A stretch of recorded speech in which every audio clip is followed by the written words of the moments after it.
Bora aprender a fazer essa maquiagem que alonga e levanta o olhar, deixa ele bem amendoado? Então me acompanha que esse tutorial tá cheio de truque. Inclusive estou gravando de madrugada, mas pode ser que vocês escutem alguns galos, então ignore, tá? Eu vou começar medindo o olho dela, porque eu quero mostrar pra vocês uma questão. O olho dela é levemente junto, são próximos uns aos outros, ou seja, o espaço entre um olho e outro é menor do que o tamanho dos olhos, tá bom? Então, a gente precisa dar uma afastada nos olhos dela, dar esse efeito de afastar visualmente. O que tá tudo bem, porque já que eu quero alongar e amendoar o olho dela, eu vou fazer isso com o esfumado alongado e ele vai me ajudar a dar esse efeito de afastamento, tá bom?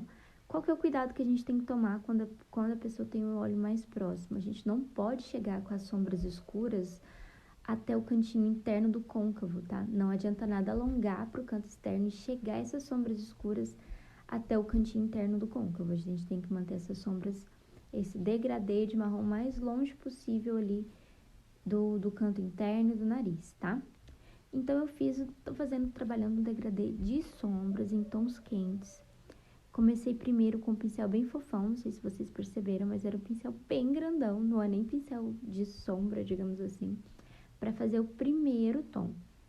Olha lá, eu voltando com ele para dar acabamento. É um pincel bem grandão, bem fofão da Macrylan, que geralmente muitas pessoas usam até para aplicar iluminador, tá? Eu uso para fazer essa primeira sombra, mais clarinha para o esfumado ficar bem espalhadinho. O truque em si, o que realmente faz a diferença é o formato que a gente faz essa terceira sombra, a sombra mais escura. Olha aí no zoom agora a diferença de um olho para o outro. Percebe que o olho direito, o formato da sombra está fazendo uma diagonal para baixo. Isso vai abaixar o olhar. Enquanto no lado esquerdo, essa sombra está fazendo um C mais levantado. Isso vai ajudar a levantar o olhar. A Kathleen, que é uma modelo maravilhosa, linda, ela não tem o olhinho caído, tá? Mas mesmo assim, se a gente não fizer do jeito certo, a gente vai dar uma impressão nela, no final das contas, de que o olho dela tá caído, tá? Então, quando uma cliente ou modelo tem o olho caído, a gente tem que tomar esse cuidado redobrado, tá? No caso dela é bem mais fácil de identificar, mas a gente tem que tomar esse cuidado em todas as clientes, senão a gente deixa até cliente que não tem o olho caído com o olhar mais cansadinho, mais caído, tá? Aí não é legal, não vai trazer esse empoderamento, esse levantamento ali, um efeito fox eye, tá bom? Agora que eu já apliquei todas as sombras, eu voltei dando acabamento no esfumado, voltando cada pincel com a sua cor, dando acabamento, que eu quero esse esfumado bem suave, com o mínimo de marcações possíveis, tá bom? E vocês viram ali que até teve um pedacinho que eu tava com um pedacinho de papel higiênico na mão, porque eu vou limpando o excesso de sombra que vai pegando no pincel, pra não misturar demais esses tons e não virar uma cor só. Até porque eu tava usando tons bem próximos, tá? Senão vai misturando tudo e virando uma cor só, você não vê onde tá mais escuro, onde tá mais claro, tá? Então vai limpando o pincelzinho no papel higiênico, no papel toalha, tá bom? Enquanto você vai trabalhando esse degradê e vai alternando os pincéis também, tá certo?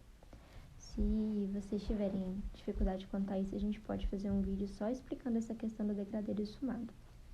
Outro cuidado que eu estou tomando é fazer esse esfumado sempre ali, ó, diagonal, sem trazer essa sombra horizontal, nem trazer essa sombra para baixo. Por quê? Porque eu já fiz a pele. Se eu trazer muito esse esfumado para baixo, se eu deixar ele descer, depois eu vou ter que refazer aquilo ali com corretivo, com base, com pó, com alguma coisa. E aí vai ficar marcado, vai ficar pesado essa parte de baixo ali da pele, tá bom? Lembra que lá no comecinho a gente falou que os olhos da Kathleen eram próximos? Então eu vim aí com uma sombrinha iluminadora. Passei bastante sombra iluminadora no canto interno, todinho, inclusive naquela partezinha do côncavo e levemente acima do côncavo, pra gente devolver esse efeito aí de olhinho mais afastado, tá? Pra gente devolver uma certa proporção pro rosto dela. O próximo passo é um passo muito importante, que é a sobrancelha. Por quê? porque eu quero levantar o olho dela, então eu vou erguer um pouquinho mais a sobrancelha dela do que o formato original dela, tá? Mas, gente, é um pouquinho, é assim, 1 milímetro, mas faz diferença, tá? Vou comparando aí um lado com o outro para deixar o mais simétrico possível. E principalmente eu vou tomar cuidado para não escurecer muito no canto interno dessa sobrancelha, no comecinho dessa sobrancelha. Eu quero deixar esse começo da sobrancelha o mais suave possível, então vou fazendo só pequenos tracinhos ali. Por que eu quero deixar ali o mais suave possível? Porque quanto mais marcado, mais escuro tiver esse início, mais forte vai ficar essa sobrancelha e mais vai dar a sensação de que ela tá próxima uma da outra, entendeu? E eu vou voltar ao efeito de olho próximo. E eu não quero isso, tá certo? Então eu deixo essa parte aqui da sobrancelha e do olho mais próximo ao nariz, o mais clarinho que eu puder, para trazer esse afastamento e devolver proporção e simetria ao rosto, tá certo? Depois vim pro delineado. E aí, esse delineado eu fiz o mais fininho possível, tá? E fiz ele mais no canto externo, do meio do olho para fora. Do meio do olho até o cantinho interno, eu fiz um tracinho tão fininho, é quase que só uma carimbadinha, que eu só faço para dar acabamento pros cílios, tá bom?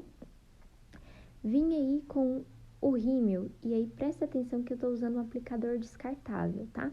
Esse aí vocês podem ver que ele tá com a pontinha bem pretinha, com bastante rímel. A minha máscara de cílios, ela tava nova, então eu peguei um segundo aplicador, sem soltar os cílios da cliente, um segundo aplicador limpinho, sem máscara, só pra vir tirando o excesso, tá? Isso aí por quê? Porque minha máscara tá bem novinha, tá? E a gente tem que usar aplicador descartável. Isso não é opcional, isso não é só por causa do coronavírus. A gente tem que usar, tá bom? Aí eu não pego mais máscara para aplicar do outro lado. Eu pego aquele mesmo aplicador que eu já usei do lado direito do olho e vou aplicar do lado esquerdo, porque tem bastante rímel, bastante máscara nele ali. E depois eu venho com outro aplicador que eu usei só para tirar o excesso e tiro o excesso desse lado também, repito o processo. Para evitar que fique acúmulo de máscara nos cílios e acabe carimbando depois a minha sombra ou a parte inferior ali dos olhos, tá bom? Depois que eu já tinha feito o delineado, eu resolvi que queria mais brilho e vim aplicando um pouquinho de um reflexo douradinho, tá? Mas se você sabe que vai usar um reflexo, usa antes do delineado, não faz que nem eu não, tá? É porque eu não resisto a pôr mais brilho. Nessa parte eu já havia colado os cílios postiços, inclusive eu colei uns cílios crescente, ou seja, que vai do cantinho interno menorzinho e vai alongando, aumentando o tamanho dos seus pelinhos no canto externo, tá? E vim com o pincel com delineador, dando acabamento ali nos cílios, tá bom? Para não ficar marquinha da colinha. Também um esfumadinho bem levinho, bem fininho no cílios, tá? Na pálpebra inferior dos olhos. Vim com um pozinho Mineralize, dando acabamento ali abaixo dos olhos. E foi só isso. Aí eu quero mostrar para vocês agora a diferença dessa maquiagem e de uma outra maquiagem que eu fiz nela, tá bom? Essa outra maquiagem, eu já fiz uma maquiagem bem mais marcante, bem mais pesada na parte inferior dos olhos. É uma proposta marcante? É, mas qual que levantou mais o olhar e deu mais empoderamento, tá? Então, nem sempre é a maquiagem marcante, com bastante preto, que vai dar empoderamento, que vai levantar o olhar, que vai marcar e deixar esse olhar mais sexy, tá? Nem sempre. É muito mais o formato que a gente faz a maquiagem do que exatamente as cores que a gente usa, tá bom? Então é isso. Se você gostou desse vídeo, dessa dica, se isso abriu a sua mente de alguma forma, curte, compartilha esse vídeo, comenta e ignora os galos no fundo. Até a próxima!